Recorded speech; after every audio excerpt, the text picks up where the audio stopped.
नमस्कार दोस्तों, मैं हूँ ऋतु और आप सबका स्वागत है स्वर्णिम भारत पर। दिवाली आने वाली है, हिंदुओं का सबसे बड़ा त्यौहार। Diwali is a festival of light and it is all about spreading happiness with your loved ones. ये त्यौहार 5 दिनों तक पूरे धूमधाम से पूरी कंट्री में मनाया जाता है। 10 नवंबर को हम धनतेरस का फेस्टिवल मनाएंगे, 11th को छोटी दिवाली, 12th को दिवाली, 13th को गोवर्धन पूजा एंड 14th को भैया दूज का त्यौहार। दिवाली से 2 दिन पहले धनतेरस का त्यौहार मनाया जाता है। धनतेरस में धन का अर्थ होता है वेल्थ या समृद्धि और तेरस का अर्थ होता है 13th डे ऑफ कार्तिक मास। समुद्र मंथन के दौरान कार्तिक कृष्ण की चतुर्थी यानी कि 13th डे पे भगवान धनवंती अपने हाथों में अमृत कलश लेकर प्रकट हुए थे। Dhanvantari, the physician of all the gods and one of the incarnation of Lord Vishnu. समुद्र मंथन के दौरान जब क्षीर सागर को मथा गया तो 13वें दिन धनतेरस वाले दिन धनवंतरी अपने हाथों में अमृत कलश लेकर उत्पन्न हुए। उनकी उत्पत्ति से संसार में चिकित्सा विज्ञान का विस्तार हुआ, इसीलिए हम धनतेरस मनाते हैं और मानते हैं this will bring us wealth and prosperity. लोग इस दिन नए कपड़े खरीदते हैं, सोना और चांदी खरीदते हैं और कई नए बर्तन भी खरीदते हैं। We recommend to buy utensils item made up of brass and keep them on the east direction of your house.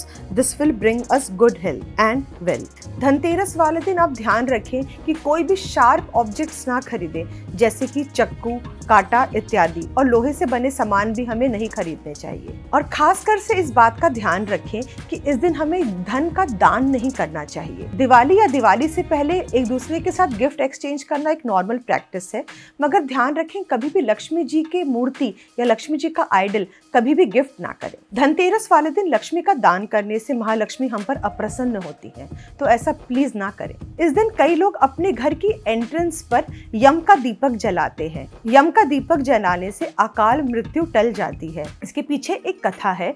एक बहुत ही बड़े राजा थे और उनको काफी सालों के बाद एक पुत्र की प्राप्ति हुई, मगर उसी समय आकाशवाणी हुई कि तुम्हारे पुत्र के विवाह के चौथे दिन तुम्हारा पुत्र मर जाएगा। वो पुत्र बहुत ही सुंदर था, बहुत ही गुणी था, और एक दिन उस राजा ने अपने बेटे की शादी करा दी। उनकी पत्नी इतनी सुंदर थी, मानो लक्ष्मी का ही रूप थी। उनकी पत्नी को बताया गया कि चौथी रात उनके पति की मृत्यु हो जाएगी। उसने सोचा कि चौथी रात होगी, अगर मैं उस रात को ही टाल दूं तो, और उन्होंने बहुत सारे दीप और अपना सारा धन अपने घर की चौखट के पास रख दिया। जब यम के दूत उन्हें लेने के लिए आए तो वो कंफ्यूज हो गए कि दिन है या रात, और उसके पति की मृत्यु का समय निकल गया। इस तरह से उसने अपने पति को मृत्यु से बचा लिया। तब से लोग ये मानते हैं कि हम अगर अपने चौखट के पास एक दीपक जलाएंगे जो हमारे घर के एंट्रेंस पर होगा, उससे यम देवता हमारे पर प्रसन्न होंगे और हमें अकाल मृत्यु से जरूर बचाएंगे। धनतेरस वाले दिन कुबेर जी की पूजा की जाती है। बिना उनकी पूजा करे लक्ष्मी जी की पूजा इनकम्प्लीट मानी जाती है। धनतेरस के अगले दिन छोटी दिवाली मनाई जाती है। कई लोग उसे रूप चौदस के नाम से भी जानते हैं। भगवान श्री कृष्ण ने इस दिन नरकासुर का संहार किया था। नरकासुर वही था जिसने 16,100 रानियों को बंदी बना लिया था। भगवान श्री कृष्ण ने उस राक्षस को मारा और सारे 16,100 रानियों को अपनी पत्नी के रूप में स्वीकार किया। लोग इस दिन स्पेशली लेडीज अपने रूप को सुधारती हैं, अपने आप को सुंदर दिखाने के लिए बहुत ही सुंदर वस्त्र धारण करती हैं। इसलिए इस त्यौहार को रूप चौदस के रूप में भी मनाया जाता है। 12 नवंबर संडे वाले दिन हम दिवाली का शुभ पर्व मनाएंगे। दिवाली का ये शुभ त्यौहार अमावस्या वाले दिन मनाया जाता है, जिस दिन कोई भी चंद्रमा नजर नहीं आता, which means no moon day. बाकी सारे त्यौहार पूर्णिमा यानी कि फुल मून को मनाए जाते हैं, एक्सेप्ट दिवाली। इस दिन श्री रामचंद्र जी 14 साल का वनवास करके रावण को मारकर अपनी सीता को वापस लेकर अपने नगर अयोध्या आए थे और अयोध्या वासियों ने हजारों दिए जलाए थे, इसलिए हम दिवाली मनाते हैं। अयोध्या में राम मंदिर बन के भी तैयार होने वाला है और पिछले साल की तरह इस साल भी वहां पर करोड़ों दीपक जलाए जाएंगे।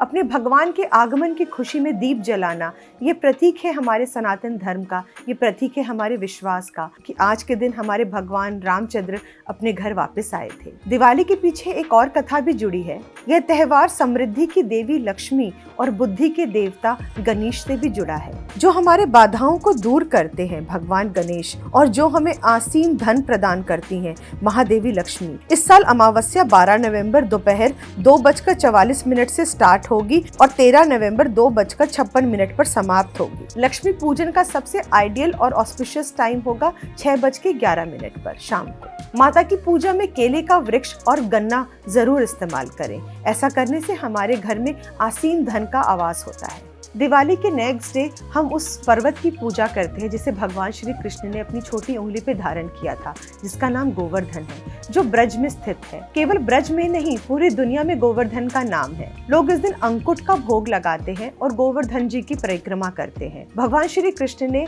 पूरे पर्वत को अपनी छोटी सी उंगली के टिप पर धारण किया था, और वो भी पूरे 7 दिनों तक। इंद्र के प्रकोप से और अपने ब्रजवासियों को बारिश से बचाने के लिए भगवान श्री कृष्ण ने ऐसा किया था। सो ये दिन भगवान श्री कृष्ण और गोवर्धन जी को समर्पित है। गोवर्धन जी की पूजा के बाद हम पूजा करते हैं अपने भाई की। भगवान श्री कृष्ण की प्रिय बहन सुभद्रा। भगवान श्री कृष्ण उनके पास गए थे नरकासुर का संहार करने के बाद, और सुभद्रा ने अपने भाई को वेलकम करने के लिए उनके माथे पे तिलक लगाया था। माथे पे तिलक लगाना वेलकम करने को इंडिकेट करता है और लंबी आयु का रिप्रेजेंटेशन भी करता है। जैसे सुभद्रा ने अपने भाई श्री कृष्ण को टीका लगाया था, वैसे बहनें मानती हैं कि हम अपने भाइयों के सर पे अगर टीका लगाएंगे तो उन्हें बहुत ही लंबी आयु मिलेगी, उनका स्वास्थ्य अच्छा रहेगा और माँ लक्ष्मी उन पर सदैव अपनी कृपा बनाए रखेंगी। इसलिए यह त्यौहार 5 दिनों तक मनाया जाता है, जो धनतेरस से शुरू होता है और भैया दूज पे खत्म होता है। उम्मीद करती हूँ इस वीडियो के माध्यम से आपने जाना होगा कि हम इन 5 दिनों के पर्व को क्यों सेलिब्रेट करते हैं और इनके पीछे की मान्यता और कथा क्या है। आप सबको धनतेरस, छोटी दिवाली, दिवाली, गोवर्धन पूजा और भाई दूज की बहुत बहुत शुभकामनाएं।